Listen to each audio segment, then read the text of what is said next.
Assalamualaikum warahmatullahi wabarakatuh. Selamat pagi, selamat siang, selamat malam, kapanpun dan dimanapun kalian berada. Nah, hari ini kita akan membahas mengenai sistem analisis ya teman-teman ya. Jadi kita sekarang berada di fase analisis, di mana sebelumnya kita udah membahas fase planning gitu ya teman-teman ya. Oke, kita langsung mulai aja. Nah, ini ya teman-teman ya. Jadi di fase planning ini kita ada sistem request gitu ya teman-teman ya. Kemudian kita feasibility analysis, kita analisis kelayakannya, layak enggak sebuah software sistem ini dikembangkan gitu ya. Dan dari sini kita bisa dapat project size dimensionnya gitu ya. Akhirnya kita dapat yang deliverable-nya adalah sistem proposal gitu ya. Nah, di fase sekarang ini yang kita akan membahas sistem fase analisis gitu ya. Jadi menjelaskan tentang siapa, terus kemudian kapan digunakan dan gimana alur kerja softwarenya gitu ya teman-teman ya. Jadi di sini kita akan melakukan yang namanya requirement gathering dan business process modeling gitu teman-teman. Nah, nanti desain dan implementation kita akan bahas di pertemuan berikutnya. Nah, seperti ini ya teman-teman ya. Jadi kemarin kita udah melakukan ini gitu ya. Identifying business value-nya seperti apa gitu ya. Yang kemarin sudah kita bahas, kemudian kelayakan analisisnya seperti apa gitu ya teman-teman ya. Nah, jadilah yang namanya software proposal. Nah, sekarang kita akan bergerak ke fase selanjutnya, yaitu adalah fase analisis, di mana nanti kita akan melakukan requirement gathering ya teman-teman ya. Kemudian ada juga business process modeling. Nah, ini nanti kita akan menggunakan UML gitu ya teman-teman ya. Oke, lanjut. Nah, kita akan membahas terlebih dahulu mengenai requirement gathering ya teman-teman ya. Jadi di proses analisis dan desain itu adalah proses pengumpulan request ya teman-teman. Pengumpulan requirement maksud saya ya teman-teman ya. Jadi user itu butuh yang seperti apa sih gitu ya. Nah, nanti alurnya saya gambarkan. Itu adalah fase analisis. Kalau mockup, nah nanti itu di fase desain gitu ya. Jadi kalau kita menggambarkan mockupnya itu adalah fase desain. Kalau alurnya itu berarti kita bahas di fase analisis gitu teman-teman ya. Nah, requirement gathering itu adalah bingkainya dari analisis dan desain gitu ya teman-teman ya. Jadi seperti itu. Nah, nanti di requirement gathering itu nanti juga ada metodenya. Gimana sih? Nanti kita akan bahas. Nah, ini ya teman-teman ya. Jadi ada sebuah hukum dalam software engineering yang mengatakan bahwa errors are most frequent during the requirements and design activities gitu ya. Jadi error itu bisa masuk di depan teman-teman. Jadi bisa masuk di fase analisis dan desain gitu ya. Nah, ini adalah BIMS ya. Jadi beliau mengatakan bahwa error itu sering terjadi di fase requirement dan desain ya teman-teman. Jadi kalau nggak segera diperbaiki akan semakin mahal ya. Jadi kalau errornya di coding itu mahal ya teman-teman ya. Jadi mending kita perbaiki sekarang di fase ini itu teman-teman. Nah, ini requirement ya teman-teman. Jadi requirement itu nantinya terbagi menjadi dua teman-teman ya. Jadi ada non-functional dan ada functional. Nah, ini yang merah ini adalah standar IEEE untuk SRS ya teman-teman ya. Di System Requirement Specification gitu ya namanya, SRS dokumen. Bentuk dokumennya nanti seperti ini. Nah, kita ambil yang requirements-nya aja. Jadi ada dua, non-functional dan functional seperti itu teman-teman. Nah, nanti di functional itu akan kita gambarkan alur prosesnya seperti apa sih gitu ya teman-teman ya. Nah, UML itu nanti semuanya ngomongin tentang functional requirement gitu ya. Semua diagram UML yang kita buat itu functional requirement. Jadi aktornya siapa gitu ya teman-teman ya, use case diagramnya, activity diagramnya, sequence dan lain-lain. Nah, itu adalah nanti masuk di functional. Sedangkan non-fungsionalnya itu berbicara tentang operasionalnya seperti apa, performanya seperti apa, security-nya gimana, deadline-nya gitu ya teman-teman ya. Nah ini adalah contoh template dari system specification ya teman-teman ya. Nah ini SRS ya, nanti modelnya akan seperti ini. Ini kalau fungsional dan non-fungsional kita gabungkan membentuk seperti ini, template system specification. Nah kita akan membahas mengenai functional requirement gitu ya teman-teman ya. Jadi functional requirement itu kebutuhan tentang fungsi software secara menyeluruh gitu ya. Jadi fungsinya apa aja sih? Nah, kita berbicara fungsional itu berarti fungsi software gitu ya teman-teman ya. Nah, pemodelan dengan UML ataupun penjelasan fitur-fitur dalam bentuk problem statements gitu ya. Nah, di seluruh diagram yang kita buat gitu ya teman-teman ya. Jadi use case gitu, kemudian activity diagram, sequence itu semuanya adalah ada di functional requirement. Nah, seperti ini. Sedangkan kalau problem statements, jadi kita pernyataan mengenai masalah gitu ya teman-teman ya. Jadi ada pernyataan yang mengatakan bahwa must search for inventory. Jadi sistemnya butuh fitur pencarian gitu ya untuk di inventory-nya. Kemudian must perform this calculation. Jadi harus bisa menghitung, harus memproduksi laporan yang spesifik. Nah ini adalah problem statements gitu ya teman-teman ya. Nah, bagaimana dengan non-functional requirements? Jadi non-functional requirements itu antara lain operational gitu ya. Kita akan berbicara tentang teknisnya seperti apa gitu ya. Performance ini kita berbicara tentang kecepatan dan reliability itu kehandalan sebuah sistem gitu ya. Handal gitu ya teman-teman ya. Handal enggak itu reliability.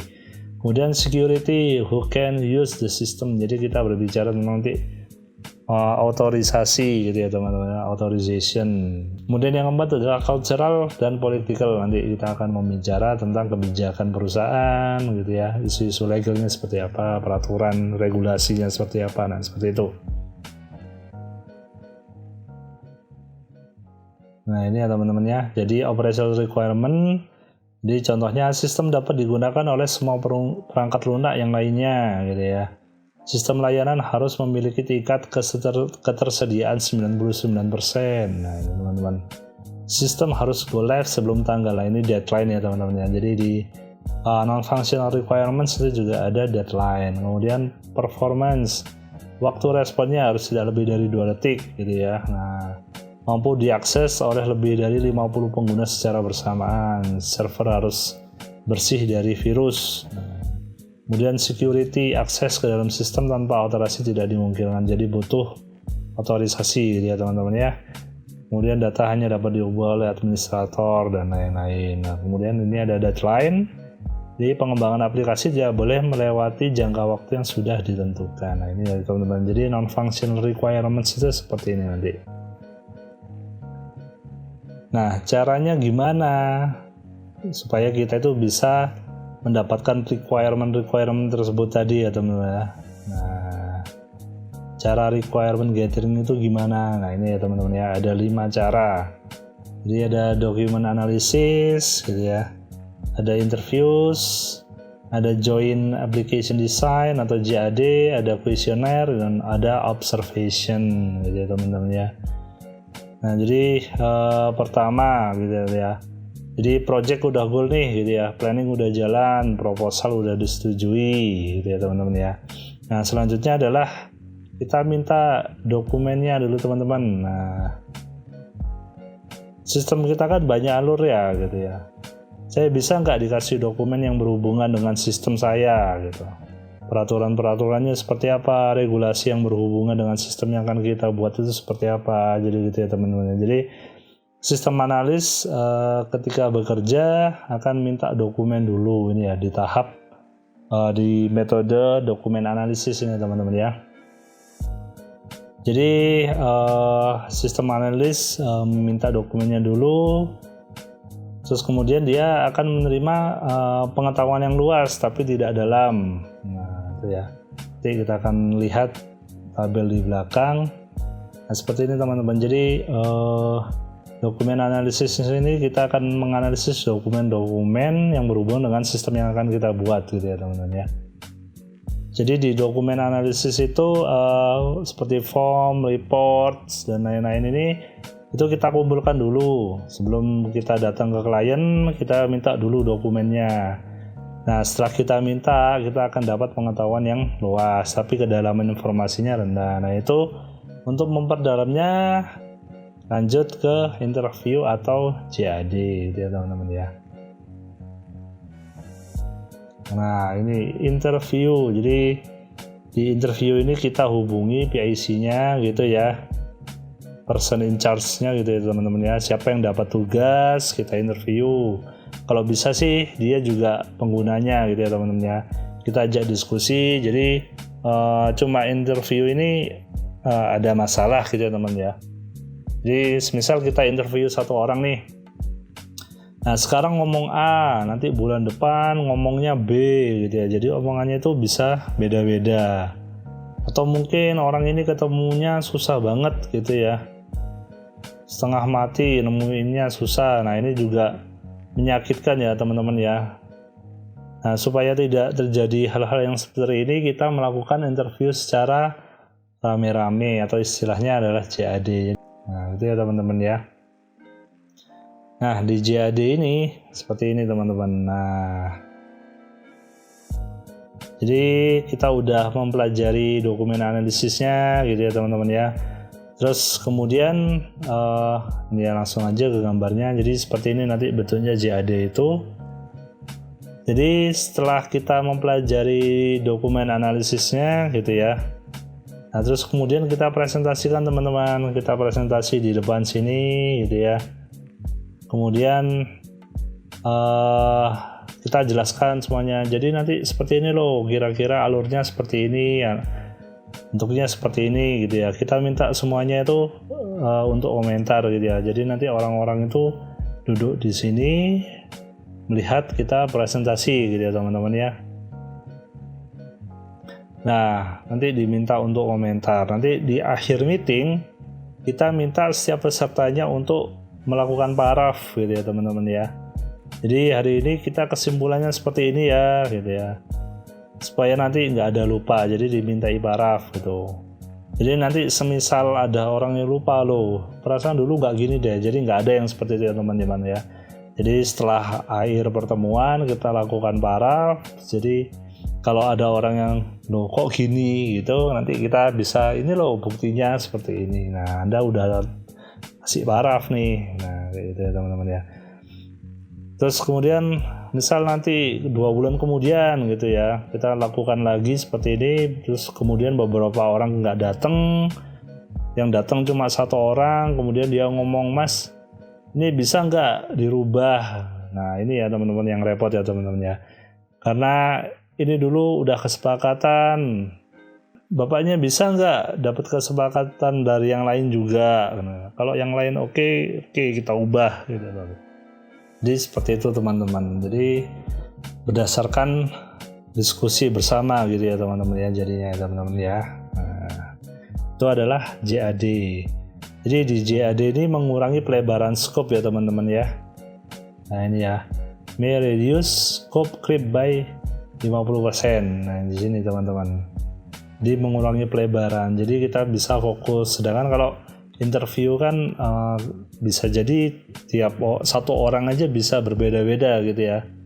Kemudian kita tanyakan orang lain juga bisa berbeda. Nah kalau udah kita kumpulkan seperti ini, maka akan mengurangi pelebaran scope. Jadi terfokus gitu ya teman-teman ya. Nah seperti itu teman-teman. Kemudian ada selanjutnya ada kuesioner gitu ya teman-teman ya. Nah ini kuesioner ini seperti biasa. Kita kasih kuesionernya, kita sebarkan kuesionernya gitu ya teman-teman ya. Nah cuma di tahapan kuesioner dan observation ini masih kurang gitu ya teman-teman ya. Jadi yang memang baik itu tadi adalah melakukan dokumen analisis atau dilanjutkan dengan JAD tadi ya teman-teman ya. seperti itu. Juga ya observation, jadi melakukan observasi terhadap users kita gitu ya teman-teman ya. Nah ini teman-teman, jadi karakteristik metode requirement gathering itu seperti ini teman-teman. Nah ini kita lihat ya teman-teman ya. Jadi dari ini ya, dari breadth of information-nya, keluasan dari information-nya, kemudian kedalaman informasinya kita lihat di sini. Kita mulai dari document analysis ya teman-teman ya. Nah, ketika kita melakukan dokumen analisis, kita dapat pengetahuan yang luas teman-teman ya. Ya, dapat pengetahuan yang luas. Breadth of information-nya tinggi, height ini teman-teman ya. Tapi nah ini ya, kedalaman informasinya rendah gitu ya teman-teman ya. Nah gimana caranya? Nah dalaminnya kita pakai JAD atau interview ini teman-teman, height ini ya teman-teman ya. Jadi pengetahuannya luas kalau kita baca dokumen analisis, tapi rendah di kedalaman. Caranya gimana agar mendalam, lebih dalam lagi informasi yang kita dapat adalah menggunakan interview atau menggunakan JAD. Nah kalau waktunya ada gitu ya teman-teman ya, kita pakai interview nggak apa-apa. Tapi kalau kita nggak ada waktunya gitu ya, nah kita pakai yang namanya JAD gitu ya. Begitu juga dengan cost. Interviewnya cost ini lebih tinggi ketimbang JAD. Kenapa? Kalau interview kan kita cari-cari orang satu-satu gitu ya teman-teman kalau interview. Sedangkan kalau JAD kita langsung bisa kumpulkan banyak orang dalam satu waktu gitu teman-teman. Nah di fase analisis ini nanti kita akan membuat behavioral alur sistem, kita gunakan seperti apa gitu teman-teman ya. Jadi alur sistem itu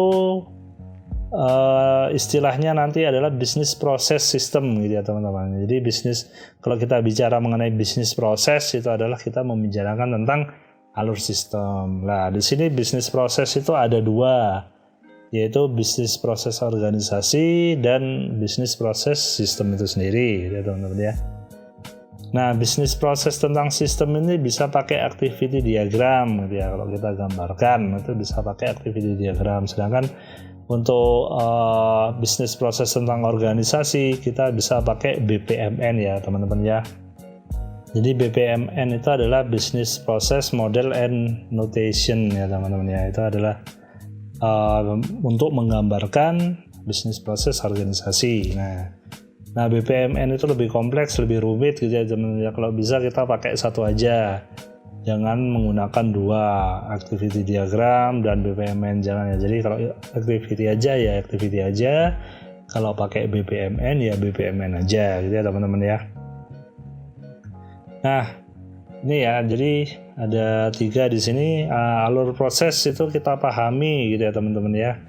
Kita buatkan sistem apa adanya. Nah ini istilahnya adalah business process automation gitu ya. Jadi proses bisnisnya udah ada gitu ya teman-teman ya. Oke, kita pelajari bisnis prosesnya. Nah, setelah kita udah tahu bisnis prosesnya, oke kita langsung bikin aplikasinya. Nah, itu adalah business process automation gitu ya. Jadi nggak ada perubahan untuk bisnis prosesnya. Kita langsung bikinkan aplikasinya aja gitu ya teman-teman ya. Selanjutnya adalah BPI, Business Process Improvement gitu ya. Bisnis prosesnya nggak bagus nih gitu ya, kita harus improve dulu. Nah business process improvement, jadi baru setelah kita improve kita automation gitu teman-teman. Nah kalau kita berangkat dari nggak ada sama sekali gitu ya bisnis prosesnya, atau mungkin ini nggak karuan gitu ya, kita buang semuanya, kita mulai dari kertas kosong gitu ya teman-teman ya. Ini adalah istilahnya re-engineering. Jadi seperti itu. Jadi kalau yang pertama ini adalah bisnis prosesnya udah ada gitu ya, nggak perlu diganti, kita langsung buatkan aplikasinya. Sedangkan kalau yang kedua ini improvement, jadi bisnis prosesnya mungkin kurang baik atau seperti apa, kita ubah dulu, kita improve, kita tingkatkan dulu ya, baru kalau udah kita automation, kita buatkan langsung aplikasinya. Sedangkan kalau yang ketiga ini adalah re-engineering. Jadi throw away everything. Jadi semuanya bisnis prosesnya dari user kita itu kita buang gitu ya teman-teman. Nah, istilahnya seperti itu. Kita mulai dari lembaran baru. Nah, itu adalah re-engineering. Kemudian mana yang paling ini ya teman-teman ya, mana yang paling potensial bisnis value-nya paling besar gitu ya teman-teman ya. Yang pasti bisnis proses re-engineering, karena kita bisa menyesuaikan dengan mana yang paling bisa kita kerjakan yang paling efisien gitu ya teman-teman ya. Tapi resikonya juga paling tinggi. Nah, tapi kalau automation ya, kalau automation nggak ada resikonya gitu ya. Resikonya rendah gitu ya. Jadi misalkan customer kita, loh kok kayak gini mas sistemnya gitu ya. Bapak saya kan pakai bisnis proses Anda gitu ya, pakai SOP Anda gitu. Apa adanya, saya nggak ngubah. Nah ini kita pakai yang automation gitu ya teman-teman ya. Nah tapi kalau kita re-engineering, nah ini beda ya teman-teman. Jadi udah cost-nya tinggi, resikonya tinggi juga, tapi potensial bisnis value-nya juga besar. Nah, karena kita buat dari awal lagi, kita menyesuaikan apa yang kita inginkan gitu ya, sistem yang akan dibuat seperti apa melalui proses bisnis yang kita buat. Nah seperti itu teman-teman ya. Nah engineering ini kayak contohnya kayak kasusnya Alan Turing gitu teman-teman ya. Kemarin kita udah bahas mengenai ceritanya Pak Alan Turing ini ya, yang dia menemukan inovasi gitu ya, sebuah komputer yang bisa memecahkan sebuah kode yang dienkripsi gitu ya teman-teman ya, yang kalau pakai nalar manusia aja bisa memecahkan butuh waktu ratusan tahun. Nah sedangkan si Alan Turing ini menciptakan sebuah komputer yang bisa memecahkan kode tersebut hanya dalam waktu 3-4 jam aja. Nah seperti itu ya teman-teman ya. Jadi itu adalah salah satu contoh dari bisnis proses engineering, dari dia memulai dari yang belum ada gitu ya teman-teman ya. Nah kemudian di sini ada analisis. Nah seperti ini. Nah ini ya teman-teman ya. Jadi ini saya ambil contoh referensi dari miliknya Bapak Romi. Nah ini ya teman-teman ya. Jadi analisis seperti ini itu adalah yang melakukan orang sistem informasi ya teman-teman ya. Jadi kita lihat di sini, jadi ada sebuah rumah sakit gitu ya. Kita lihat, kita tanyakan gimana sih bisnis prosesnya gitu ya. Nah ini adalah penanganan pasien di gawat darurat di sebuah rumah sakit. Nah jadi di sini call center. Nah kita startnya di sini ya. Jadi call center itu menerima laporan gawat darurat gitu ya. Terus kemudian perawatnya mengklasifikasi. Nah, tingkat daruratnya dicek gitu ya. Kalau tinggi berarti pasiennya harus dikirim ambulan dan dibawa ke RS gitu ya teman-teman ya. Jadi ngentri data pasien, ambulan lengkap, jemput pasiennya. Kemudian ada 2 dokter, perawat dan paramedis gitu ya teman-teman ya. Setelah itu diotorisasi kedatangan pasiennya. Kalau udah selesai gitu teman-teman. Tapi kalau sedang ini ya, tingkat gawat daruratnya sedang, kita cukup menggunakan ambulans standar, 1 dokter, 1 perawat dan 1 paramedis gitu ya. Jadi nggak perlu dibawa ke rumah sakit, jadi langsung disembuhkan di lokasi gitu ya teman-teman ya. Selesai. Kemudian bagaimana jika tingkat gawat daruratnya rendah? Kita pakai ambulan motor gitu ya. Kita datangi pasien dengan 1 dokter dan 1 perawat aja, naik motor gitu teman-teman ya. Dan disembuhkan langsung di lokasi, misal di rumah gitu ya. Udah selesai. Nah seperti itu. Nah ini adalah namanya proses bisnis dari organisasi ini ya teman-teman ya. Jadi kita sebagai orang IT atau orang IS itu kita melihat proses ini mungkin udah bener nggak sih gitu ya. Nah caranya untuk mengetahui ya, kita menggunakan simulasi. Nah simulasi itu pertama divalidasi dulu teman-teman ya. Jadi kita validasi dulu ini prosesnya udah bener apa enggak. Oh ini nggak ada error, jadi belum tentu ya teman-teman ya. Jadi mungkin secara sintaks atau grammar gitu ya teman-teman, ini mungkin udah bener ya, tapi secara semantik belum tentu benar. Jadi kita validasi dulu untuk melihat deadlock-nya ada di mana gitu ya teman-teman ya. Nah, kemudian time analysis, nah, ini ada hubungannya dengan service level agreement gitu ya teman-teman ya. Jadi time analysis nanti misal nanti UGD saya dalam satu hari bisa nerima berapa pasien sih gitu ya. Satu pasien bisa ditangani berapa menit gitu ya. Nah, itu adalah di time analysis. Kemudian yang ketiga ada resource analysis teman-teman. Jadi kita punya dokter 5 misal, itu gimana, nganggur atau enggak gitu, kerja semua atau ada yang nganggur lah, itu nanti dibahas di resource analysis ini itu. Nah, kita validasi dulu pertama ya teman-teman ya. Nah, kita validasi dulu pertama-tama. Nah, kita masukkan 100 orang gitu ya teman-teman ya. Ternyata yang keluar adalah 296 pasien. Nah, ini maknanya apa? Ini proses ada yang aneh nih gitu ya. Jadi kita nangani 100 pasien seperti yang nanganin 296 pasien. Wah, ini UGD ini nggak efisien nih gitu ya. Mungkin efektif gitu ya, tapi nggak efisien. Nangani 100 orang pasien bagaikan nangani 300 orang pasien. Wah, capek banget gitu ya teman-teman ya.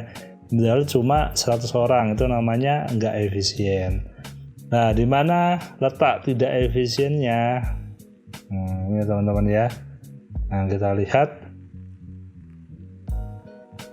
Nah, ternyata nggak efisiennya di sebelah sini teman-teman ya. Jadi otorisasi kedatangan pasien itu kan harus nunggu pasien datang ya teman-teman ya. Nggak bisa di entry, di otorisasi kan nggak bisa gitu ya. Loh, basisnya dari mana entry-annya gitu kan. Nah, ini namanya udah masuk ke mana dari proses ini. Jadi tidak bisa dideteksi oleh komputer, tapi dideteksi oleh manusia. Ya, apa yang kita lakukan ini ternyata kita bisa sinkronisasi gitu ya. Saya ngentry-nya benar, tapi kita harus nunggu pasiennya loh gitu. Jadi nggak bisa kita ngentry pasiennya nggak datang ya teman-teman ya. Terus saya otorisasi ya nggak bisa, saya tunggu, kita coba lagi. Nah, kita coba lagi masuk 100, nah keluarnya 100 gitu ya teman-teman ya. Nah, orang S itu analisisnya seharusnya seperti ini ya teman-teman ya. Jadi masuknya 100, keluarnya 100. Nah, ini berarti 100 pasien tertangani dengan efektif dan efisien. Nah, terus waktu ya teman-teman ya. Nah, ini. Jadi waktunya kita cemplungin di situ ya teman-teman ya. Menerima laporan gawat daruratnya membutuhkan waktu 4 menit gitu ya. Mengklasifikasi tingkat gawat daruratnya 5 menit, mengentry data pasiennya 11 menit gitu ya.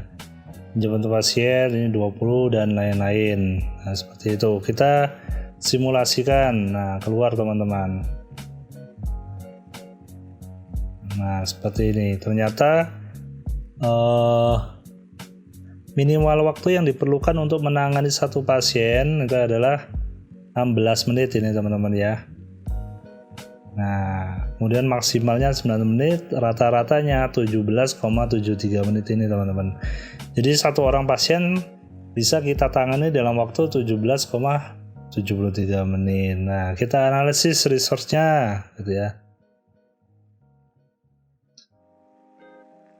Nah, kita analisis resource-nya teman-teman. Jadi call center ada 2 orang, perawat ada 2 orang gitu ya, dan seterusnya. Kita simulasi lagi, kita masukkan gitu ya. Nah, kita bisa tahu utilisasinya. Wah, ternyata perawatnya bengok-bengok nih teman-teman.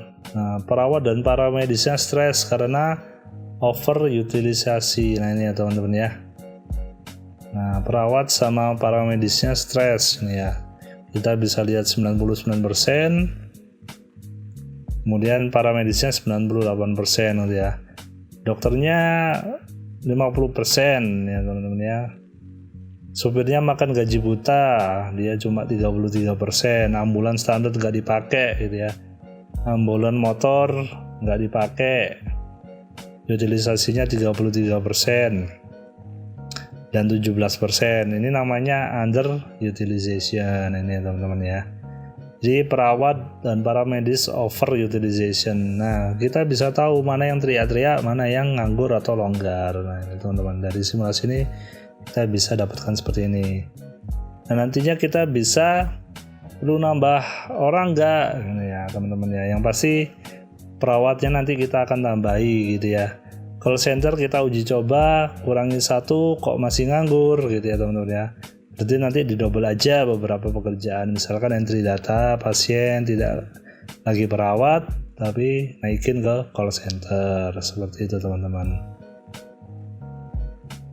Kemudian analisis biaya gitu ya teman-teman ya, kita cemplungin juga, satu hari butuh sekitar misalkan $2 per penanganan gitu ya.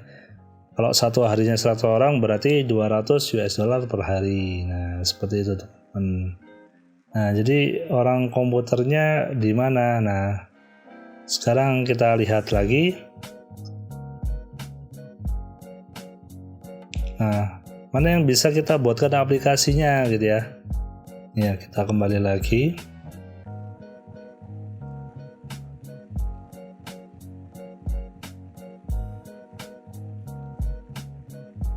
Nah, ini ya teman-teman ya. Nah, mana yang bisa kita buatkan aplikasinya gitu ya teman-teman ya. Kita automate. Nah, orang menerima laporan gawat darurat itu gimana gitu ya teman-teman ya. Bisa nggak ini digantikan oleh software atau mesin gitu kan? Kan nggak bisa ya teman-teman ya. Masa orang kecelakaan nelpon RS yang nerima mesin, wah ya tambah sakit gitu ya teman-teman ya. Jadi harus diterima oleh manusia, harus ditenangkan gitu ya. Kalau yang nerima mesin tambah sakit. Nah, kemudian mengklasifikasikan tingkat gawat darurat itu juga agak rumit ya teman-teman ya. Karena mungkin perawatnya lagi ngurus UGD, dia lagi stres gitu ya. Disuruh mikir ini masuk tinggi, sedang atau rendah. Nah, jadi mending seluruh data yang ada mining gitu ya, pakai data mining, kita buatkan polanya masukkan ke sistem sini. Nah, dengan itu nanti tinggal entry aja perawatnya. Oh, ternyata dia masuk ke tingkat gawat darurat yang ini gitu ya teman-teman ya. Nah, seperti itu teman-teman. Jadi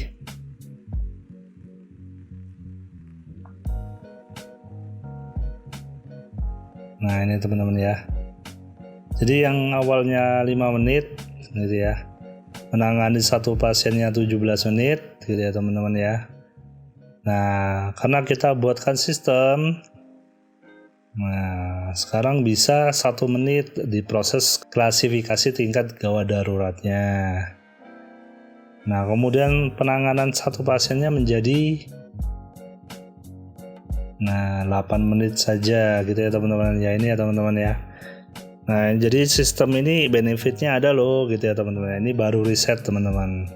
Jadi yang awalnya 5 menit jadi 1 menit, yang tadinya 17 menit sekarang jadi 8 menit. Nah, seperti itu teman-teman. Nah, kemudian kita berbicara mengenai tantangan gitu ya. Nah, jadi user hari ini minta wah keren nih mas, tapi nah itu ya, ini namanya istilahnya adalah yes but syndrome gitu ya. Jadi oh iya gitu ya teman-teman ya.